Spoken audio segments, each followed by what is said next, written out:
Hello, I'm Shelley Rothus, and I'm a different kind of victim. Today, I'm going to do a pause, and this is going to be based on the current situation and the bullying cult clans here. That's right. It can happen in what they say real life. But you know what? The pattern is the same. Like I said, abuse is abuse. And this is to all the pathetic people that actually are onlookers, followers, cult clan members, cult clan leader assistant, or the cult clan leaders. That's right. They all engage in, encourage, and enable abuse. That's right. Where I live, basically what the people that are actually have a good heart and actually don't enjoy harming others even realize that there are many people here. It's like a insane asylum for, assaholics is what I'll call it. So this is my little word to them with their little gossip that they've been doing based upon something that was traumatic to me that happened to me that they're getting their jollies off of. It's like, really? That's exactly what happens, to many victims. But in this case, it's really shocking to me that people are this, despicable and cruel. But hey, that goes along with my new chapter. It's a scary world after all. So, just a forewarning to all those people that don't like profanity. You better plug your ears because it's going to be coming out. Believe me. That's right. I believe in freedom of speech. And hey, I like to curse. That's how I express myself. Hey, even when I'm happy, I say curse words. I drop the F-bomb quite a bit. So, fair warning. You don't want to hear it? Oh well. Let's begin. To all the pathetic, despicable people who live at this place that has a bunch of people who are what you'd see in a horror film of an insane asylum for despicable, no-good motherfuckers who live their lives by the thrill of harming other innocent people.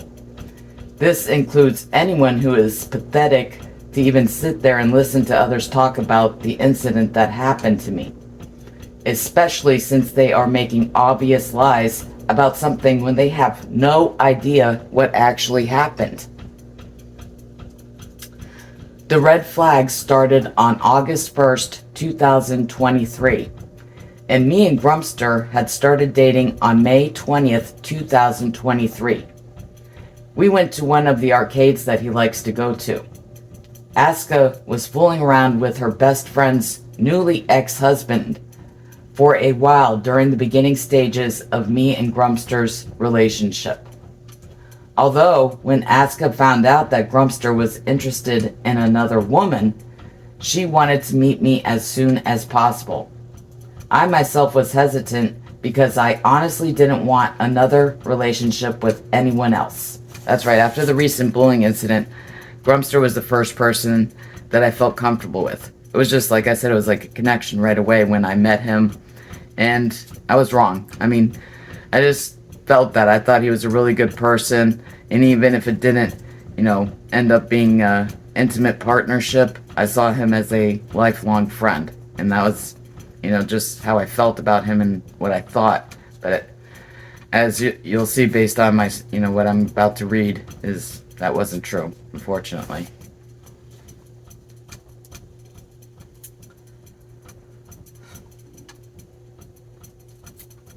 I was just getting comfortable being with Grumpster, although it seemed important to Grumpster that I meet Assica. So I eventually agreed to meet her. It wasn't until August 1st, 2023, when Grumpster had shown clear signs that he was intentionally involving himself with the abuse that Assica had planned to use to destroy me. This was the day that Assica had made plans to make me and Grumpster dinner at her place. Both Assica and I needed some things from the grocery store. Assica had made plans with me to go to the grocery store earlier that day. When I arrived at Assica's place ready to go, she said that she was not up to going because of her agoraphobia. So I understood and decided to ask Grumpster if he could take me to the grocery store. I went over to Grumpster's place and he agreed to take me to the store. I then went back to inform Assica that I am going to the store with Grumpster and we will return back for dinner. Assica had a look of disgust and anger and then immediately stated that she is going with us and she is driving as well. Ooh, what a clue right there, power and control. She didn't want him, to take me, and that happens in the car after where she yelled at me, saying that I don't have a right to ask Grumpster to give me a ride anywhere. Almost like, he needs her permission too, Oh my God. Grumpster said that he will come too, but isn't going in the store and will wait in the car. Me and Assica went in the store and shopped separately to get the items we needed.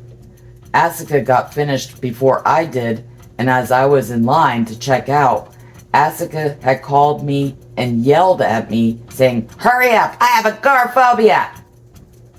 I became nervous right away because I was afraid of what she might do next. Assica pulled up to the front of Walmart, and as I was putting my groceries in her car, she again yelled at me, "You want to ride home?" Which was threatening to leave me alone without a ride back home. At the time, it was pouring rain and lightning outside, and was already nighttime. I was so overwhelmed with fear, shock, and hurt all at the same time. The shock and hurt was because Grumpster was sitting there and didn't say one word when Assica had said that to me. On the way home in the car, Assica said that I am a bad friend for not being honest with her in our relationship. Well, her "our" meant what is really my relationship with Grumpster. She said that I had no right to ask Grumpster to take me to the store, and also told me that I should not have asked Grumpster to borrow $20 from him. I defended myself by telling Assica that everything that happens in my relationship with Grumpster is none of her business. Assica was infuriated after I told her that. She yelled out in anger. Grumpster didn't say one single word. When we got back home, I told Assica to get my things that were in her place. She came really close to me in my face, trying to intimidate me, and told me that I am not allowed in her apartment. I stood firm, letting her know that I am not physically afraid of her and will defend myself if needed. Assica backed off and went in her apartment and got some of the things I had left there. I told Grumpster to bring the rest of my stuff, including my groceries, to my place. I walked up to Grumpster, who was just standing there with his head down, and told him that I don't ever want to see him again. I, of course, was very hurt and angry at Grumpster for good reasons. He didn't say one word. Oh, well, he did say something. All he said is, "I'm just listening." Yeah, he's just listening to her threaten me and belittle me, and then also try to threaten me again by coming up in my face. That's a great boyfriend, He told me he loves me, but, that's showing that he loves and cares about me, right? Sure. After that, I had decided to go over to my friend's place. I needed a taste of normalcy after being around the crazy cyclone Assica for too long. I was sick and tired of her uncalled for temper tantrums and grotesque behaviors. Assica was just like my mother and tried to control everything that I did, including what I did when I was at Grumpster's place. Every little thing would set her off into a tantrum fit. Assica and Grumpster were at Assica's place, and she texted me using Grumpster's phone. Even my friend who was sitting next to me knew that what Assica was trying to do. I at the time thought that she is a nut job to actually think that I would ever be jealous of someone like her. Like I said then and now, it is Grumpster's loss and not mine. Because if I were to switch places with Grumpster, I sure as heck would not be proud to have given up someone like me for someone like Assica. So I actually was laughing when that happened. I was only shocked because I honestly thought that Grumpster had better taste than that and wouldn't choose someone like Assica over someone like me. Well, considering that the first time we hung out together, Assica had pulled up her skirt with no underwear on and stuck her finger up her vagina and then sniffed her finger, saying that she doesn't smell bad and it smells good. Grumpster and Assica's male companion didn't say anything. I was nauseated by it and automatically yelled out, "Ew!" Assica got mad and yelled at me, saying that I am a bully for what I said. Assica was upset and her male companion left. On the way home with Grumpster, he was pissed off, telling me that he is so mad and disappointed by what Assica had just done. I had said that I've never seen Grumpster mad, but oh yeah, I remember that day. He was so pissed off and disgusted by what Assica had done. He was actually considering to end his friendship with her and said that he was going to warn her that if she ever did something like that again, he is going to end their relationship. Well, Grumpster, your fish diving partner had done that 2 other times to me when I was at her place. She had lifted her skirt in front of me on purpose to show me her crotch. I had told her both times that I don't want to see her crotch and that it is gross to me. So guess you don't stand by your words on anything, since she did do it again and you are still involved in that relationship with her. Grumpster told me a joke a couple times. He said, "What did the blind man say when he walked past the fish store?" Me, I didn't know. "Hello, ladies." Well, I am going to change it to, "What did the blind man say when he walked past Jessica?" "Oh, Jessica must be diving for fish again." After leaving my friend's place, I was walking down the hall to my place and saw someone in my doorway. And they seemed to be very angry because I could hear them all the way down the hall. Aska then saw me and started to storm down the hallway towards me. She walked past me, giving me a very angry look. I actually cracked up laughing in shock at what a nut job she is. I mean, I have seen movies about crazy controlling women, but guess that stuff happens in real life too. I got to my place and had seen that Assica had brought back the gift painting that I had given to Grumpster. Now I know that she is a cyclone full of nutsoism. Well, first of all, what was she doing at my place when I specifically told Grumpster to bring my stuff back to my place? Hence, I did not welcome Assica to come over to my place after she had threatened me. I then went over to Grumpster's place to see if we could work things out. When I got to his place, I knew that he wasn't home because I heard him and Assica in her place that is right across from his place.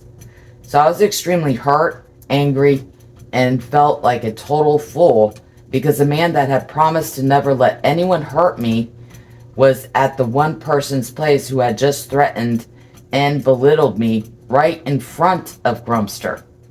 So he obviously didn't mean one word he had said to me many times since we started dating. That included that he said he loves me, and that he would never hurt me himself or watch anybody else hurt me. Yeah, sure. I wasn't sure if Grumpster was involved with returning the gift I gave to him, so I made it into a new gift and I put it into a plastic garbage bag and put it on top of his car in the middle of the night. I also noticed that Jessica's car was parked right next to Grumpster's car that night. Jessica had normally been parking around the corner before this incident occurred.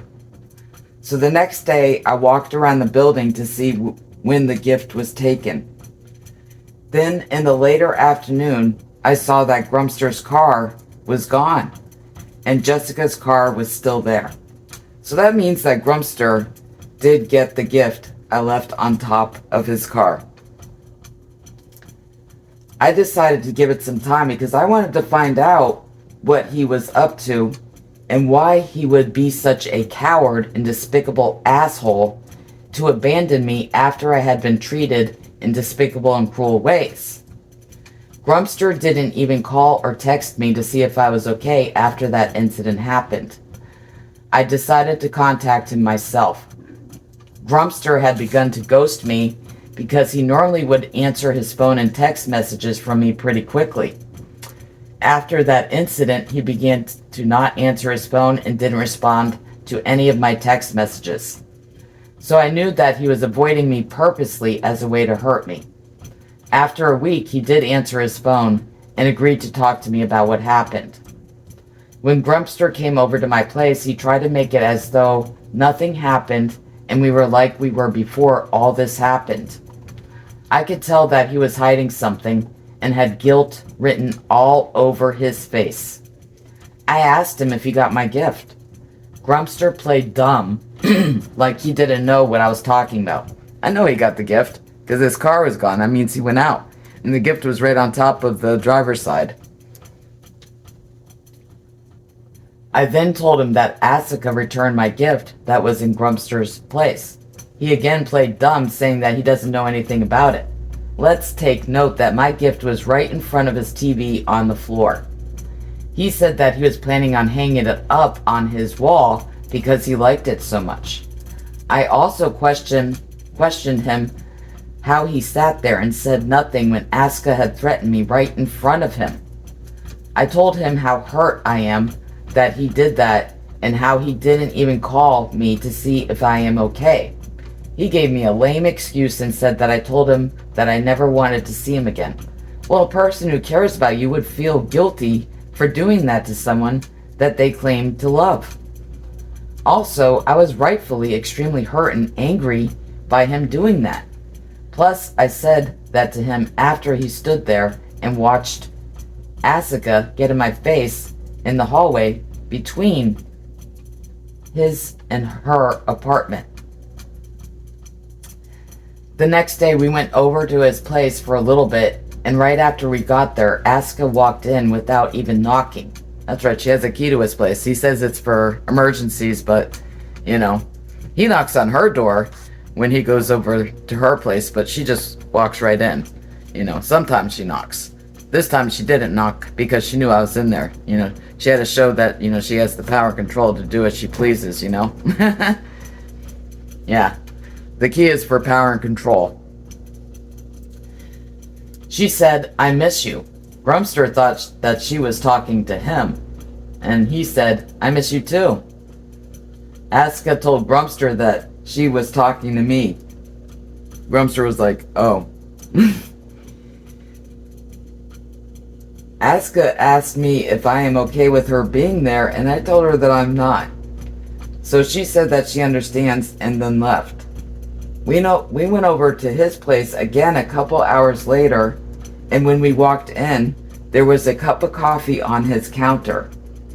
I knew that Assica was spying on us, and knew that Grumpster already had a cup of coffee at my place because he had spent the night at my place. Grumpster responded, "Oh, who did this?" Like he was surprised and happy by it. He knew it was her. Part of the plan. He knew who did it and was playing dumb again. I knew because I have seen him use the same cup that Assica gives him when she brings him coffee in the morning. I was pissed because I knew that was part of her plan to let me know that she is watching me and Grumpster. I told Grumpster that he better not drink it in an angry tone. So Grumpster took it and poured it out in the sink. Well, Grumpster is a dumbass for actually thinking that I was a fool and didn't see what was happening. I also knew that he was a part of that plan as well, because it was very obvious. So nice try, you two assaholics. I am a pro at spotting shardism. I did it for 47 years. I have the practice. That's right. Near the end of the day, Grumpster said that he was going back to his place when I was going outside for a walk. He told me to call him when I was going back inside, and he would come back to my place when I got back. Again, Aska had come over to my place because she left some stuff on my shelf that is in my doorway. I was outside when she did this, and Grumpster was inside my place watching TV. So when we stepped out of my door, I pointed it out to him and told him that she is spying on us, and it is obvious. Grumpster jokingly asked me if I am a detective. I told him that I definitely could have been one. When I was done with my walk, I decided to go to his place and meet up with him. When I got to his hallway, I called him to let him know that I was near his place. He told me to come on over. I got to his place and I could hear Assica in his place, and they were talking loudly. Note how Assica showed up every time we returned to his place. I knocked on the door and could tell that they were close to the door and would hear me knocking. Although they knew, they didn't answer the door. I called him again a few times and he didn't answer his phone or text messages. So I knew that Assica had been telling him to do that to me. I then went back to my place and got Grumpster's DVDs and brought them back to his place and left them on his shelf in his doorway. We were supposed to have dinner that I made when we got back to my place, so I brought him a portion of the dinner I made for us and also left that on his shelf. I also left a note letting Aska know that she committed a crime by taking my gift from Grumpster's place. After these incidents is when I decided to put my ring security system up, since Assica had been spying on me and coming to my place purposely knowing that she was not welcome there anymore. I had already realized that I had lost Grumpster to Assica's power and control over him. I no longer expected much from him after he stood me up by not coming back to my place and staying with Assica that day. I had proved that he was under her power and control because he started to ghost me again. The few times that he did answer the phone, I could tell when Aska was there when he was speaking to me. How could I tell, you might ask? Again, I am a pro at spotting shardism. I could hear it in his voice that was filled with fake care and full of guilt and fear at the same time. Yepers! My dad had the same tone of voice when he was under my mother's power and control during an abuse cycle.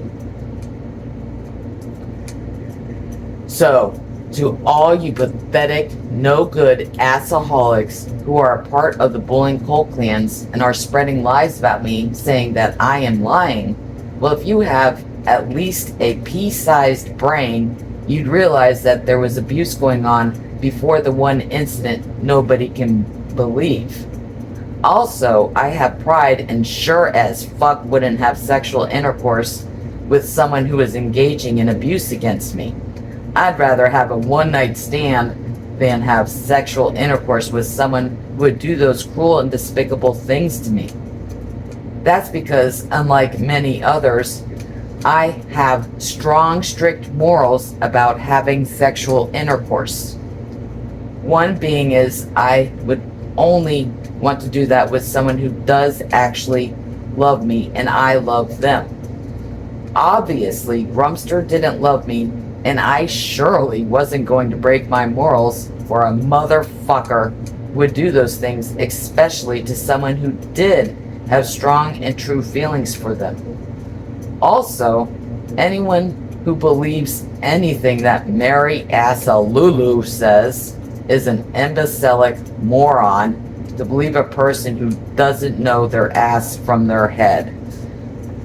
My friend came up with the Mary Assalulu because even they know that there's certain people that do realize that, she's a real evil person and she does really sick ass things. She's like a spy, but she's the one that's a spy around this building looking for gossip. She enjoys harming other people,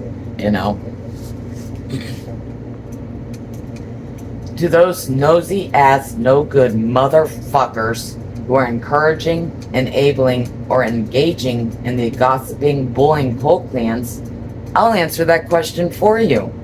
None of your fucking business.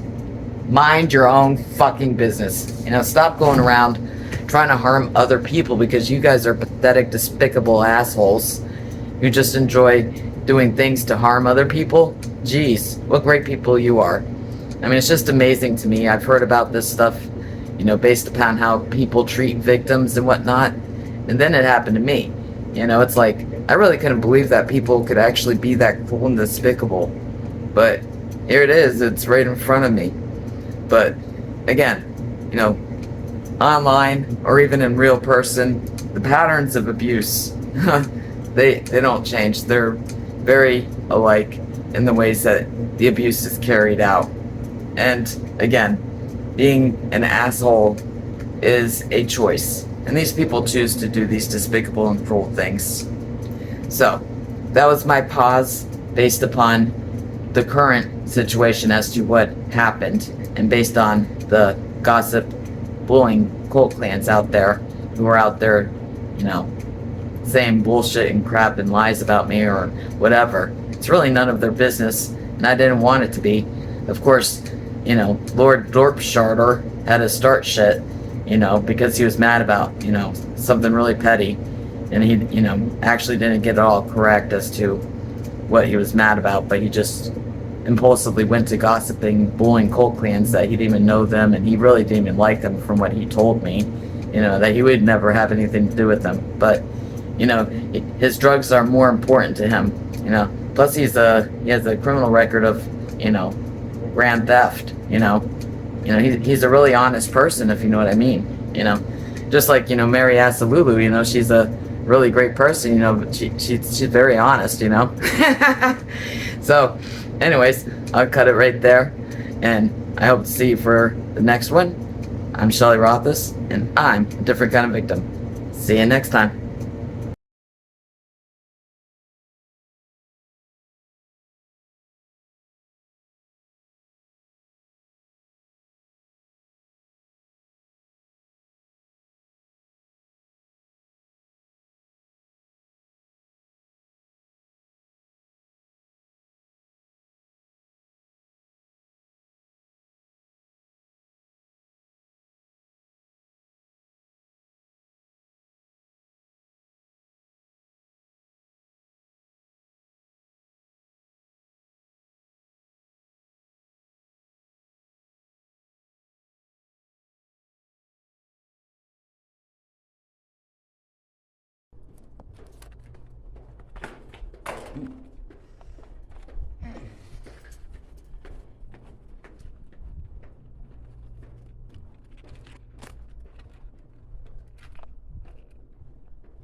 All right, I'm recording.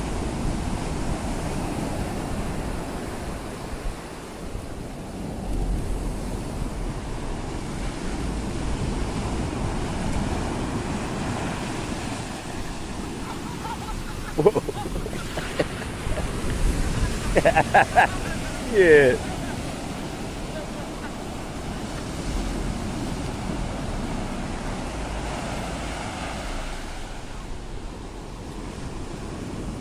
Go ahead out there.